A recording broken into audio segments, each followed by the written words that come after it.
బద్వేల్.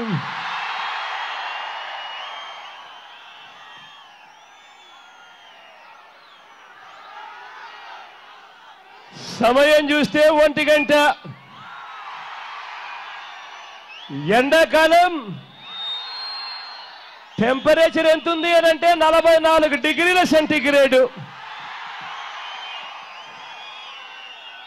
అయినా కూడా ఇవేవి కూడా లెక్క చేయడం లేదు. చిక్కటి చిరునవ్వులతోనే ఆప్యాయతలు చూపిస్తా ఉన్నారు. ప్రేమానురాగాలు పంచిపెడతా ఉన్నారు. ఆత్మీయతను చూపిస్తా ఉన్నారు. మీ అందరి ఆప్యాయతలకు, మీ అందరి ప్రేమానురాగాలకు, మీ అందరి ఆత్మీయతలకు, ప్రతి అక్కకు, ప్రతి చెల్లెమ్మకు,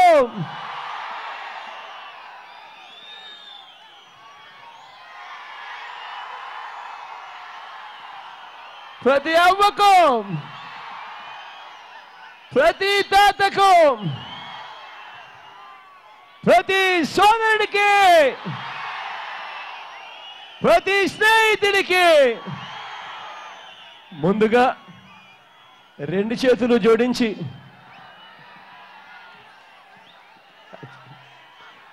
శిరస్సు వంచి పేరు పేరున హృదయపూర్వకంగా కృతజ్ఞతలు తెలుపుకుంటా ఉన్నాను.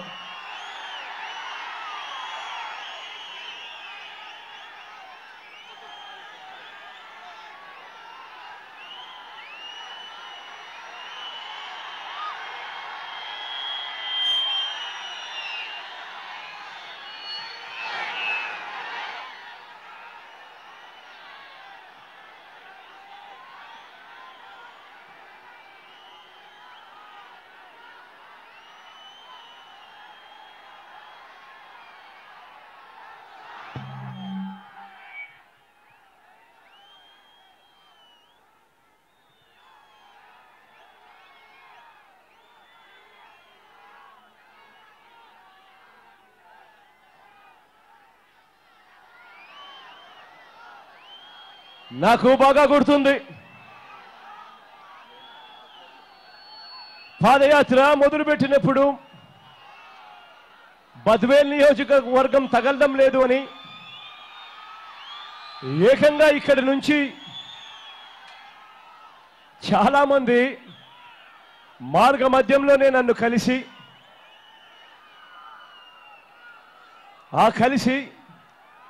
ఒక టెంట్ వేసి ఆ టెంట్లో మీరందరూ ఉండి అక్కడ కలిసి, అన్నా మార్గ మధ్యంలో మేము వచ్చాం, పాదయాత్రలో బద్వేల్ నియోజకవర్గం తగలడం లేదు అని తెలిసింది. మాకున్న సమస్యలు 4 సంవత్సరాలుగా చంద్రబాబు నాయుడు గారితో చెప్పుకొస్తా ఉన్నా కూడా ఈ ప్రభుత్వం ఏమాత్రం కూడా పట్టించుకోవడం లేదన్నా అంటూ నాకు ఆ రోజు మీరు చెప్పిన ఆ సమస్యలు నాకు ఇంకా గుర్తున్నాయి. ఆ రోజు మీరు చెప్పిన ప్రతి అంశము నాకు బాగా గుర్తుంది. ఏ రకంగా 4 సంవత్సరాలు అయిపోయినా కూడా 5 సంవత్సరాలు అయిపోయింది చంద్రబాబు నాయుడు గారి పాలన ఇవాళ చూస్తా ఉన్నాం. పక్కనే బ్రహ్మం సాగర్ కనిపిస్తుంది. బ్రహ్మం సాగర్ కెపాసిటీ 17 టీఎంసీల నీటి కెపాసిటీ. కానీ 5 సంవత్సరాలలో ఏ ఒక్క సంవత్సరం కూడా కనీసం 2-3 టీఎంసీల నీళ్లు కూడా లేని పరిస్థితి కనిపించింది అని చెప్పి, ఏ రకంగా గతంలో నాన్నగారు ముఖ్యమంత్రిగా ఉన్నప్పుడు ఆ దివంగత నేత ప్రీతమ నాయకుడు రాజశేఖర రెడ్డి గారి హయాంలో, నాన్నగారి హయాంలో ఏకంగా ఇదే బ్రహ్మం సాగరం ప్రాజెక్టులోనే 14 టీఎంసీల నీళ్లు ఏ రకంగా నిల్వ చేశాడు అని చెప్పి ఆ రోజు గతాన్ని గుర్తుకు చేసుకుంటూ, ఆ రోజుల్లో నాన్నగారి హయాంలో నీళ్లు చక్కగా ఉండేటివి, రైతన్నలు సంతోషంగా ఉండేటివి, గిట్టుబాటు ధరలు వచ్చేటివి, అన్ని రకాలుగా సంతోషంగా ఉండే వాళ్ళ ఈ 5 సంవత్సరాల పాలనలో మొత్తం వెనక్కి వెళ్ళిపోయామన్నా అని చెప్పిన మాటలు నాకు ఇంకా గుర్తున్నాయి.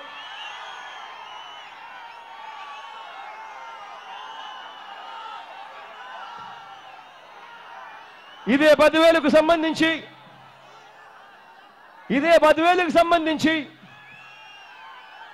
బ్రహ్మసాగరంలో నీళ్లు లేవు కాబట్టి 10,000లో తాగడానికి నీళ్లు అన్యాయమైన పరిస్థితిలో కూడా ఉన్న మున్సిపాలిటీ ఇది. 10,000 నియోజకవర్గానికి ఉన్న నీటి కొరత, ఇక్కడి సాగునీటికి తాగునీరుకి పడతా ఉన్న అవస్థలన్నీ కూడా నాకు తెలుసు. ఇవన్నీ బాధలు కూడా నాకు తెలుసు. మీ అందరితో కూడా నేను ఇవాళ మాటిస్తున్నాను. నేను ఉన్నాను అని మీ అందరికీ కూడా నేను ఇవాళ మాటిస్తా ఉన్నాను.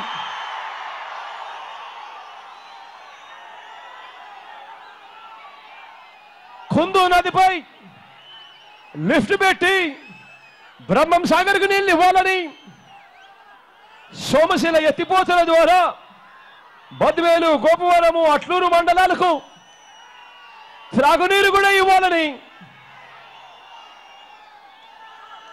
గతంలో మీరు అడిగిన వీటివన్నీ కూడా నాకు గుర్తున్నాయి. వెలుగొండ ప్రాజెక్టు పూర్తి కావాలని, వెలుగొండ ప్రాజెక్టు పూర్తయి కలసపాడు, పూర్వవిల్లా ప్రజలకు తాగునీరు, సాగునీరు అందుతుందని నడకన సాగుతా ఉన్న వెలుగొండ ప్రాజెక్టును చూసినప్పుడల్లా నాకు గుర్తుకొస్తుంది. ఇవన్నీ సమస్యలు నాకు తెలుసు. మీ అందరితో కూడా నేను ఇవాళ చెప్తా ఉన్నాను. ఈ అన్ని సమస్యల మీద దేవుడు దయతో మనందరి ప్రభుత్వం అధికారంలోకి వచ్చిన తర్వాత ఈ అన్ని సమస్యల మీద 2 సంవత్సరాల్లోనే పరిష్కారం చూపిస్తాను అని చెప్పి మీ అందరికీ నేను మాట చెప్తా ఉన్నాను.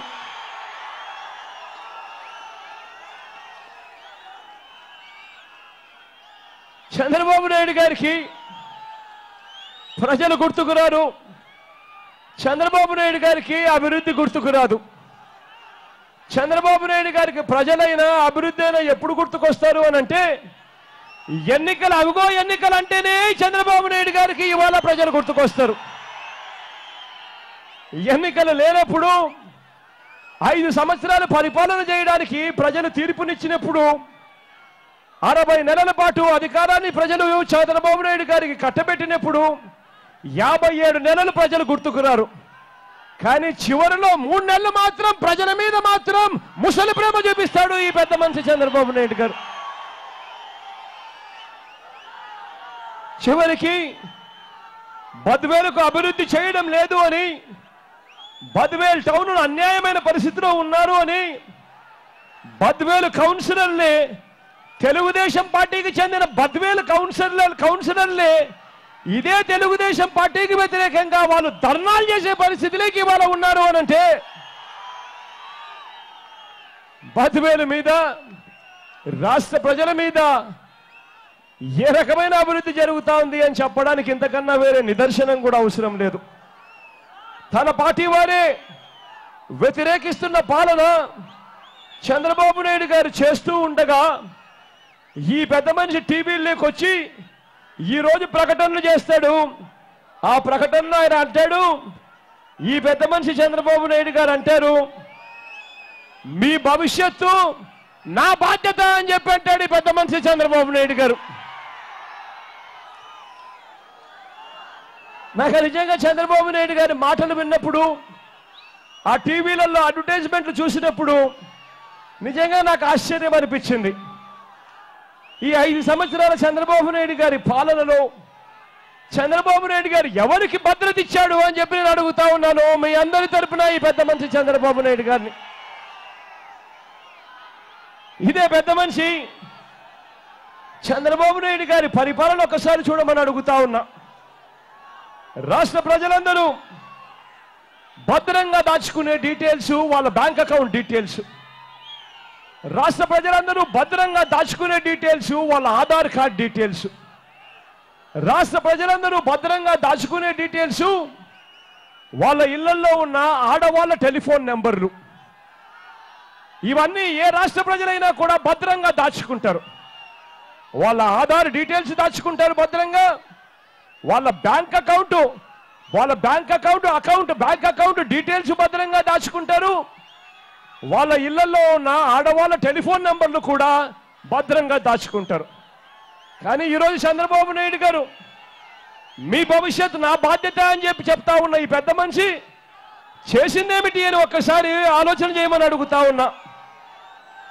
ఈ పెద్ద మనిషి చంద్రబాబు నాయుడు గారు రాష్ట్ర ప్రజలందరి ఆధారు, బ్యాంక్ అకౌంట్ నెంబర్లు, ఇంట్లో ఆడపిల్లల టెలిఫోన్ నెంబర్లు, ఓటర్ల వివరాలు, ఇంటి లొకేషన్లు ఇవన్నీ కూడా దొంగతనంగాను మోసపూరితంగాను ఈ పెద్ద మనిషి ప్రజల దగ్గర నుంచి దొంగలించి అవన్నీ సేవామిత్ర అనే యాప్లో పెట్టి ప్రైవేట్ కంపెనీలకు ఇస్తా ఉన్నాడు. తన జన్మభూమి కమిటీల దగ్గర ఈ డీటెయిల్స్ అన్ని కూడా పెడతా ఉన్నాడు.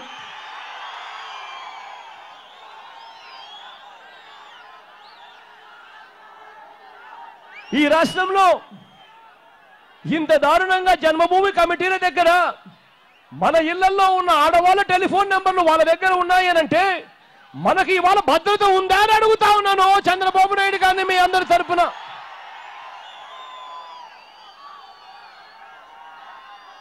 5 ఏళ్లుగా చంద్రబాబు నాయుడు గారి పరిపాలన చూస్తున్నారు.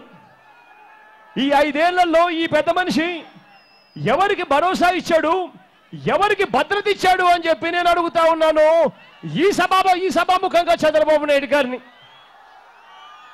ఇసుక నుంచి భూముల దాకా, భూముల దగ్గర నుంచి రాజధాని వరకు చంద్రబాబు నాయుడు గారు దోపిడీ చెయ్యంది ఏదైనా ఈ రాష్ట్రంలో మిగిలి ఉందా అని అడుగుతా ఉన్నాను ఇదే పెద్ద మనిషి చంద్రబాబు నాయుడు గారిని మీ అందరి తరఫున. ఇంత అడ్డగోలుగా దోపిడీ చేసి ఈయన భద్రత ఎవరికి ఇచ్చాడు? రాష్ట్ర ప్రజలకు భద్రత ఇచ్చాడా, లేక చంద్రబాబు నాయుడు గారు కొడుకు లోకేష్కి ఇచ్చాడా భద్రత అని అడుగుతా ఉన్నాను. రాష్ట్ర ప్రజలను దోపిడీ చేసి ఇదే రాష్ట్రంలో ఇసుక దోపిడీ జరుగుతూ ఉంటే ఒక మహిళా అధికారి వచ్చి ఆ ఇసుక దోపిడీని అడ్డుకుంటే అక్కడి ఎమ్మెల్యే ఏకంగా జుట్టు పట్టుకొని ఆ మహిళా అధికారిని ఈడ్చుకుంటూ పోతా ఉంటే ఈ పెద్ద మనిషి చంద్రబాబు నాయుడు గారు ఎవరికి భద్రత ఇచ్చాడు అని అడుగుతా ఉన్నాను ఈ పెద్ద మనిషి చంద్రబాబు నాయుడు గారిని. ఆ మహిళా అధికారికి భద్రత ఇచ్చారా, లేకపోతే ఎటువంటి కేసులు కూడా లేకుండా చేసి ఆ ఎమ్మెల్యేకి మీరు భద్రత ఇచ్చాడా అని అడుగుతా ఉన్నాను ఈ పెద్ద మనిషి చంద్రబాబు నాయుడు గారిని.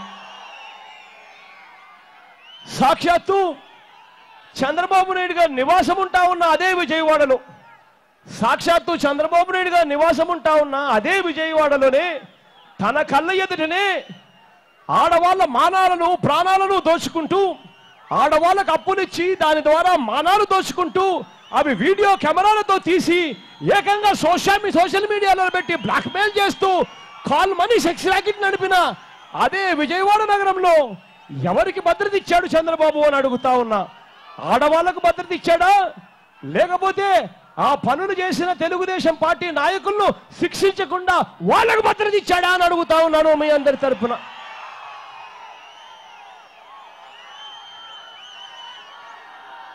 ఇదే పెద్ద మనిషి చంద్రబాబు నాయుడు గారి పరిపాలన చూస్తే ఎవరికి కూడా భద్రత ఇవ్వని పరిస్థితి కనిపిస్తుంది.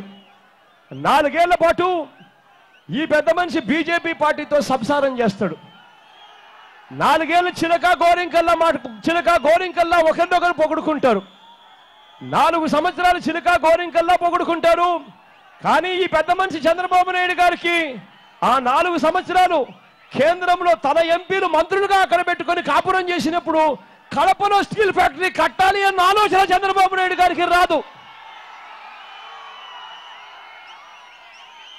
ప్రత్యేక హోదా తీసుకుని రావాలి అనే ఆలోచన చంద్రబాబు నాయుడు గారికి రాదు.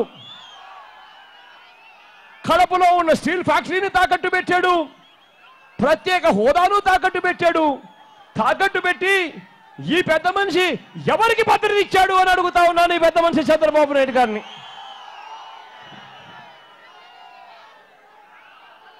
రైతన్నలకు రుణమాఫీ చేస్తాను అన్నాడు. రైతులకు రుణమాఫీ చేయకుండా, రైతులకు గిట్టుబాటు ధర లేకుండా 5 ఏళ్ళు కరువు వచ్చినా కూడా కరువు వచ్చింది కదా అని చెప్పి కనీసం పట్టించుకున్న దాఖలాలు కనీసం ఒక్క సంవత్సరం మనకు కనిపించిందా అని అడుగుతా ఉన్నాను. ఇంతటి దారుణంగా పరిపాలన చేసిన ఈ వ్యక్తి ఏ రైతుకు భరోసా ఇచ్చాడు అని అడుగుతా ఉన్నాను. ఈయన ఎవరికి భరోసా ఇచ్చాడు అని అడుగుతా ఉన్నాను మీ అందరి తరఫున. పొదుపు సంఘాల అక్క చెల్లెమ్మలకు రుణాలు మాఫీ చేస్తాను అన్నాడు. పొదుపు సంఘాల అక్క చెల్లెమ్మలకు రుణాలు మాఫీ చేస్తాను అని చెప్పి ఎగరగొట్టాడు. గతంలో 0 వడ్డీకి రుణాలు వచ్చేటివి అవి రాకుండా చేశాడు ఈ పెద్ద మనిషి ఎగరగొట్టి. పొదుపు సంఘాల అక్క చెల్లెమ్మల రుణాలు తడిసి మోపుడై వడ్డీలతో కలిపి రెట్టింపైన పరిస్థితులు ఇవాళ రాష్ట్రంలో చూస్తా ఉన్నాం. ఇంతటి దారుణమైన పరిపాలన చేసిన ఈ వ్యక్తి ఏ మహిళకు ఏ అక్క చెల్లెమ్మకు ఏ భరోసా ఇచ్చాడు ఈ పెద్ద మనిషి చంద్రబాబు నాయుడు గారిని అడుగుతా ఉన్నా. ఉద్యోగం ఇస్తాను అన్నాడు. ఉద్యోగం ఇవ్వకపోతే 2000 రూపాయలు ఇస్తాను అన్నాడు. అక్షరాల ఈ 60 నెలల కాలంలో ఇంటూ నెలకు 2000 రూపాయలంటే ప్రతి ఇంటికి 1,20,000 రూపాయలు బాకీ పడ్డాడు. ఈ పెద్ద మనిషి నిరుద్యోగులకు ఇవ్వాల్సిన 1,20,000 రూపాయలు పూర్తిగా ఎవరికైనా ఒక్కడికైనా ఇచ్చాడా అని అడుగుతా ఉన్నాను మీ అందరితో కూడా నేను. మరి ఏ నిరుద్యోగి నువ్వు భరోసా ఇచ్చావు చంద్రబాబు నాయుడు గారిని అడుగుతా ఉన్నాను. ఇదే రాష్ట్రంలో గవర్నమెంట్ ఉద్యోగాలు రాష్ట్రం విడిపోయేటప్పుడు అక్షరాల 1,42,000 గవర్నమెంట్ ఉద్యోగాలు ఖాళీగా ఉన్నాయని కమల్నాథన్ కమిటీ లెక్కలు తేల్చింది.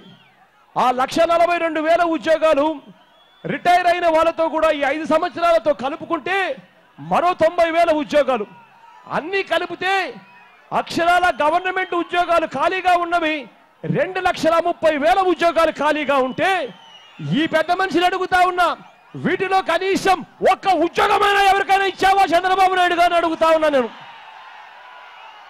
5 సంవత్సరాల నీ పాలనలో గవర్నమెంట్లో ఖాళీగా ఉన్న ఉద్యోగాలను సైతం ఒక్క ఉద్యోగము కూడా ఇవ్వని వ్యక్తి నువ్వు నిరుద్యోగులకు ఏ రకంగా భరోసా ఇస్తావు చంద్రబాబు నాయుడు గారిని అడుగుతా ఉన్నాను ఈ పెద్ద మనిషిని. ఇదే పెద్ద మనిషి చంద్రబాబు నాయుడు గారిని అడుగుతా ఉన్నాను.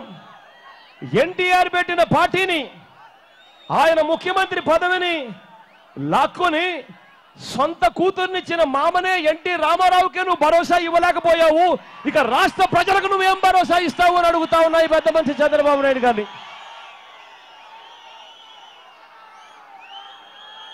గ్రామ గ్రామాన ఇవాళ మనకు కనిపించేది ఏమిటి అని అంటే గ్రామంలోనూ మాఫియా తయారు చేశాడు. ఇవాళ ఇల్లు కావాలన్నా శాంక్షన్ కావాలన్నా లంచం, పెన్షన్ కావాలన్నా లంచం, రేషన్ కావాలన్నా లంచం, చివరికి మరుగుదొడ్లు కావాలన్నా ఇవాళ లంచం లేనిదే పనులు జరగని పరిస్థితి. గ్రామాలలో ఇవాళ పెన్షన్ కావాలి అని అడిగితే ఆ జన్మభూమి కమిటీలు అడుగుతా ఉన్న మొట్టమొదటి ప్రశ్న, మీరు ఏ పార్టీకి ఓటు వేశారు అని చెప్పి అడుగుతా ఉన్నా మొట్టమొదటి ప్రశ్న. ప్రతి గ్రామంలోనూ ఇలా జన్మభూమి కమిటీలు తయారు చేసి మాఫియా సామ్రాజ్యాన్ని తయారు చేసి మీరు ఎవరికి భద్రత ఇచ్చారు చంద్రబాబు నాయుడు గారిని అడుగుతా ఉన్నాను ఈ పెద్ద మనిషి చంద్రబాబు నాయుడు గారిని.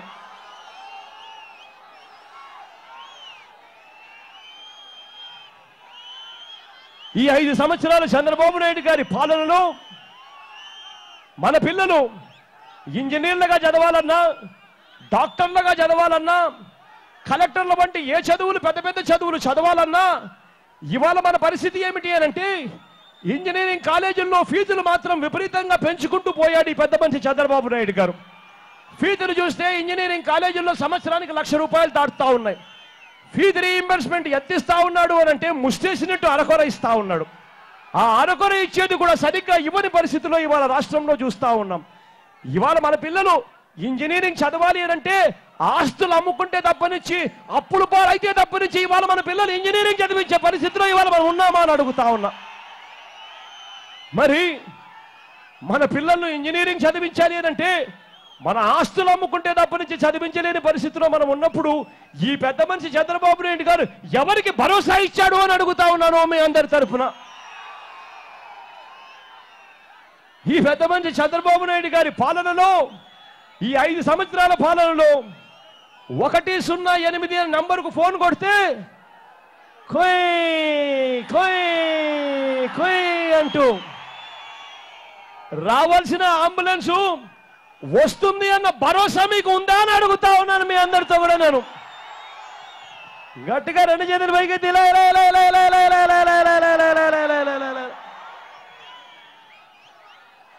108 నంబర్కు ఫోన్ కొడితే ఆ అంబులెన్స్ వస్తుంది అన్న నమ్మకము భరోసా లేదు. ఆరోగ్యశ్రీతో జబ్బులు నయమవుతాయని చెప్పి నమ్మకము భరోసా కూడా ఈరోజు లేదు.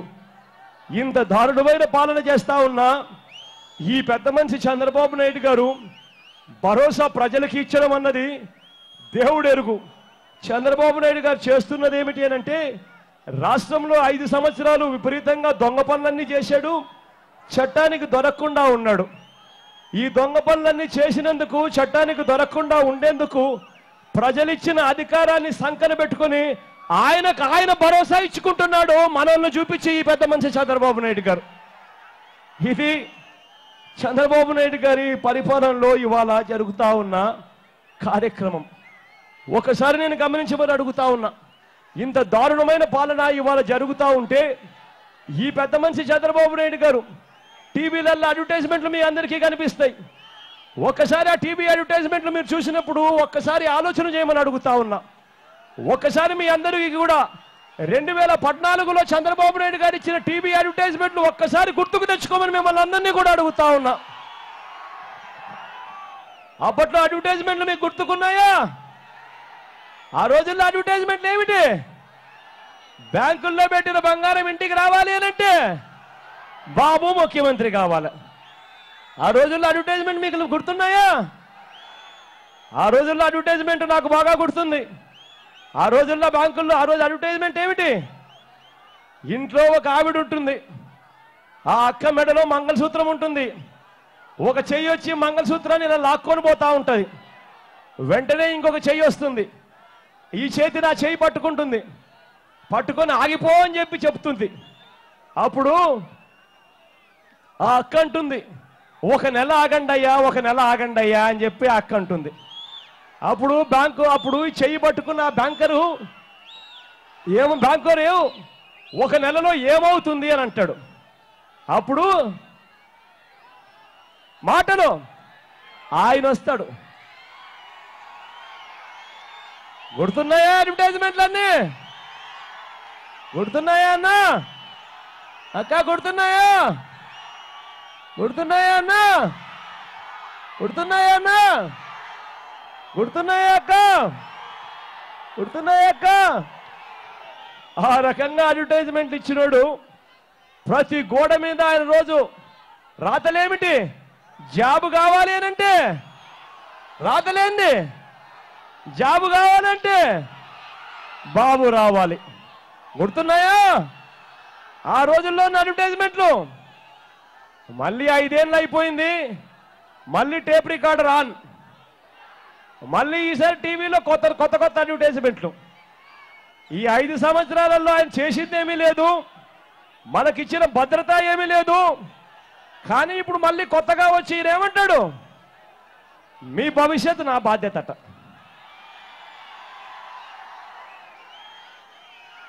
ఒక్కసారి ఆలోచన చేయమని అడుగుతా ఉన్నా. ఈ పరిస్థితులు మారాలి. ఈ చెడిపోయిన ఈ రాజకీయ వ్యవస్థలోకి విశ్వసనీయత అన్న పదానికి అర్థం రావాలి, విలువలతో కూడిన రాజకీయాలు రావాలి. ఒక రాజకీయ నాయకుడు ఫలానిది చేస్తాను అని చెప్పి మైకు పట్టుకొని చెప్పి మేనిఫెస్టోలో అది పెట్టి ప్రజలను ఓటడిగి గెలిచి ఆ తర్వాత ఆ రాజకీయ నాయకుడు ఆ పనులు చేయకపోతే తన పదవికి తాను రాజీనామా చేసి ఇంటికి వెళ్ళిపోయే పరిస్థితి తీసుకొని రావాలి. అప్పుడే ఈ చెడిపోయిన ఈ రాజకీయ వ్యవస్థలోకి విశ్వసనీయత అన్న పదానికి అర్థం వస్తుంది. ఈ చెడిపోయిన ఈ రాజకీయ వ్యవస్థలోకి మార్పు రావాలి అనంటే అది మీ అందరితోనే సాధ్యము అన్న సంగతి ఎవరూ కూడా మర్చిపోవద్దని నేను అడుగుతా ఉన్నా. రాబోయే రోజుల్లో చంద్రబాబు నాయుడు గారి మోసాలు క్లైమాక్స్కు పోతాయి. రాబోయే రోజుల్లో మరో 14 రోజుల్లో ఎన్నికలున్నాయి. ఈ 14 రోజుల్లో చంద్రబాబు నాయుడు గారి అబద్ధాలు, మోసాలు ప్రతిరోజు మనకు కనిపిస్తాయి. రోజుకొక కొత్త అబద్ధం చెప్తాడు, రోజుకొక కొత్త డ్రామా చెప్తాడు. ఉన్నది లేనట్టుగా చూపిస్తారు, లేనిది ఉన్నట్టుగా చూపిస్తారు. ఇదే పెద్ద మంచి చంద్రబాబు నాయుడు గారికి బాకా ఊదుతారు. ఆ ఈనాడు పేపరు, ఆ ఆంధ్రజ్యోతి ఛానల్, ఆ TV5, ఇంకా అమ్ముడు పోయిన అనేక టీవీ ఛానళ్ళు, ఇవన్నీ కూడా మనం చూస్తున్నాం. రాబోయే రోజుల్లో ఇంకా ఎక్కువ చూస్తాం. మీ అందరితో కూడా నేను ఒకటే చెప్తా ఉన్నా, ఎన్నిక రోజు వచ్చేసరికి ఈ పెద్ద మనిషి చంద్రబాబు నాయుడు గారు ప్రతి గ్రామానికి మూటలు మూటలు డబ్బులు పంపిస్తాడు. అవినీతితో బాగా సంపాదించాడు. సంపాదించిన డబ్బును గ్రామాలకు పంపిస్తాడు. పంపించి ప్రతి చేతిలోనూ 3,000 రూపాయలు డబ్బు పెట్టే కార్యక్రమం చేస్తాడు. మీ అందరికీ నేను ఒకటే చెప్తా ఉన్నాను, గ్రామంలోనూ వార్డుల్లోనూ ఉన్న ప్రతి అక్కను కలవండి, ప్రతి చెల్లెమ్మను కలవండి, ప్రతి అవ్వను కలవండి, ప్రతి తాతను కలవండి, ప్రతి అన్నను కలవండి. కలిసి ఆ ప్రతి అక్కకు చెప్పండి, అక్క చంద్రబాబు ఇచ్చే 3,000 రూపాయలకు మోసపోవద్దక్క, 20 రోజులు ఓపిక పట్టక్క, ఆ తర్వాత అన్నను ముఖ్యమంత్రిగా చేసుకుందాము. అన్న ముఖ్యమంత్రి అయిన తర్వాత మన పిల్లలను మనం కేవలం బడులకు పంపిస్తే చాలు. బడికి పంపించినందుకు అన్న సంవత్సరానికి 15,000 రూపాయలు చేతుల్లో పెడతాడు అని ప్రతి అక్కకు చెప్పండి, ప్రతి చెల్లెమ్మకు చెప్పండి, ప్రతి అన్నకు చెప్పండి, ప్రతి అవ్వకు చెప్పండి, ప్రతి తాతకు చెప్పండి. నవరత్నాలతో జరిగే ప్రతి మేలు కూడా ప్రతి ఇంటికి చేర్చండి. ఆ నవరత్నాలతో ప్రతి రైతన్న ముఖంలోనూ చిరునవ్వు కనిపిస్తుందని, ప్రతి పేదవాడి ముఖంలోనూ ఆనందం కనిపిస్తుందని, నవరత్నాల్లో జరిగే ప్రతి మేలును కూడా ప్రతి ఇంటికి తీసుకొని వెళ్ళండి. ఈ చెడిపోయిన ఈ రాజకీయ వ్యవస్థలోకి మార్పు తీసుకొచ్చే విధంగా, ఆ మార్పు ఇక్కడ నుంచి, ఈ బద్వేల్ నుంచే ఆ మార్పు జరగాలి అని చెప్పి మీ అందరితో కూడా కోరుతూ, మన పార్టీ తరఫున ఎమ్మెల్యే అభ్యర్థిగా వెంకట సుబ్బయ్యను నిలబెడతా ఉన్నాము. డాక్టరు, సౌమ్యుడు, మంచి చేస్తాడు అన్న నమ్మకం నాకు పూర్తిగా ఉంది. మీ అందరి చల్లని దీవెనలు, మీ అందరి చల్లని ఆశీస్సులు సుబ్బయ్యన్నపై ఉంచవలసిందిగా సవినయంగా చేతులు జోడించి పేరు పేరున ప్రార్థిస్తా ఉన్నాను. అదేవిధంగా మన పార్టీ తరఫున ఎంపీ అభ్యర్థిగా అవినాష్ నిల్చుంటున్నాడు. నా తమ్ముడు, యువకుడు, ఉత్సాహవంతుడు, సౌమ్యుడు, మంచి చేస్తాడు అన్న నమ్మకం నాకు సంపూర్ణంగా ఉంది. మీ అందరి చల్లని దీవెనలు, మీ అందరి చల్లని ఆశీస్సులు అవినాష్ పై కూడా ఉంచవలసిందిగా సవినయంగా చేతులు జోడించి పేరు పేరున ప్రార్థిస్తా ఉన్నాను.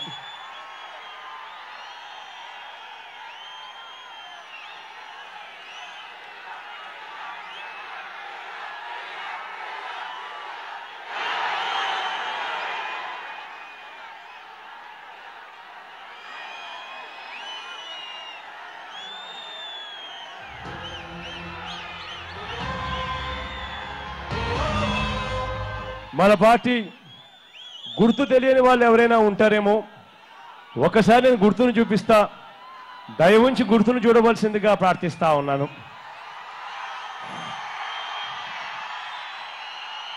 అవ్వా, మన గుర్తు ఫ్యాన్ అవ్వా, ఫ్యాన్ అక్క, అవ్వా ముగ్గురు అవ్వలు అక్కడ ఎర్రచీర కట్టుకున్నావా, పసుపు చీర కట్టుకున్నావా, ఫ్యాన్ అవ్వా, మర్చిపోకూడదు. ఫ్యాన్ అమ్మా, మన గుర్తు ఫ్యాన్ అమ్మా, ఫ్యాన్ అన్నా, ఫ్యాన్ తల్లి, ఫ్యాన్ అక్క, ఫ్యాన్ అన్నా, ఫ్యాన్ అన్నా, గుర్తు ఫ్యాన్ అక్క, ఫ్యాన్ అక్క, ఫ్యాన్ అమ్మా, ఫ్యాన్ అమ్మా, ఫ్యాన్ తల్లి అక్క, ఫ్యాన్ అక్క, ఫ్యాన్ అన్నా, మన గుర్తు ఫ్యాన్ అన్నా, ఫ్యాన్ అన్నా అక్క, ఫ్యాన్ అక్క, గుర్తు ఫ్యాన్ అన్నా, ఫ్యాన్ అన్నా, ఫ్యాన్ అమ్మా, గుర్తు ఫ్యాన్ అమ్మా, అక్క ఫ్యాన్, అక్క ఫ్యాన్, అక్క ఫ్యాన్ అవ్వా, ఫ్యాన్ అవ్వా, ఫ్యాన్ అమ్మా, మన గుర్తు ఫ్యాన్ అమ్మా, ఫ్యాన్ అమ్మా అన్న, ఫ్యాన్ అన్నా.